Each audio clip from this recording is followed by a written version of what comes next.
শুভ দুপুর বন্ধুরা। তো আজকে আমি ইলিশ মাছ বানাইছি কলা পাতার মধ্যে ভাপে ডেগের মধ্যে। তো কীরকম বানাইছি একটু আমার রেসিপিটা দেখবা, যদি ভাল লাগে তো কমেন্ট করবা প্লিজ। সবাইকে শুভ দুপুর। বানাইটা শুরু করি, একটু দেখি। নমস্কার বন্ধুরা, দেখো আজকে আমি কলা পাতার মধ্যে ইলিশ মাছ সিদ্ধ করবো। তো এখানে কয় টুকরা আছে ইলিশ মাছ? 1 2 3 4 5 6 7 টুকরা ইলিশ মাছ আছে। তো কলা পাতার মধ্যে আমি ইলিশ মাছ সিদ্ধ করবো আজকে। তো কলা পাতাটিকে আমি দোয়া লইছি, এই যে দোয়া কলা পাতা গাছ থেকে কাটিয়ে আনছি, এই যে দোয়া কলা পাতাগুলা। আর এখানে আমি নিছি, এখানে কি নিছি দেখেন, গ্রাইন্ডারের মধ্যে কি নিছি, এই যে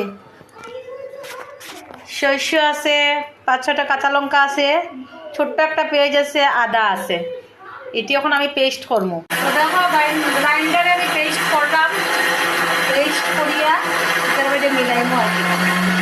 তো আমার পেস্টটা রেডি হয়ে গেছে বন্ধুরা,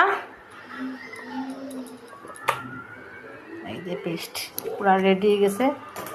তো এটার মধ্যে আমি একটু কালো জিরা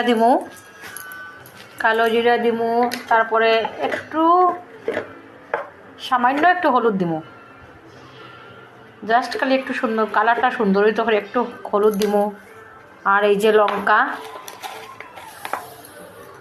4-5টা লঙ্কা দিমু।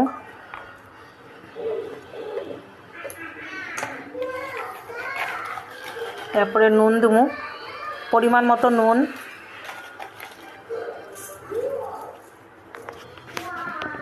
ওইটার মধ্যে আমি একটু ধনিয়ার গুঁড়ো মিলাইমু, ফ্লেভারটা খুব ভালো হয় খাইতে, টেস্ট হয় খাইতে। আর এখন আমি সরষের তেল দিমু, পরিমাণ মতো সরষের তেলটা দিমু, ইঞ্জিনের যেটা সরষের তেল ওই তেলটা। এরপরে এখন আমি একটা একটা করে মাছ দিমু।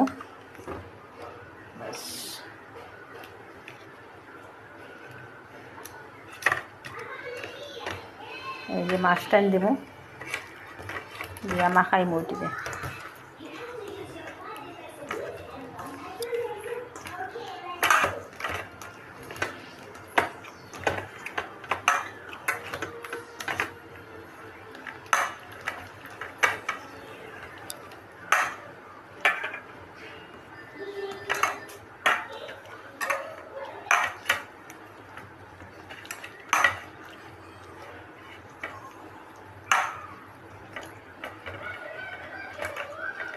তো মাছটি মাখাই আমি 10 মিনিট রাখবো। তো 10 মিনিট হয়ে গেছে গিয়া, আমার প্রিয় বন্ধুরারেও কইরাম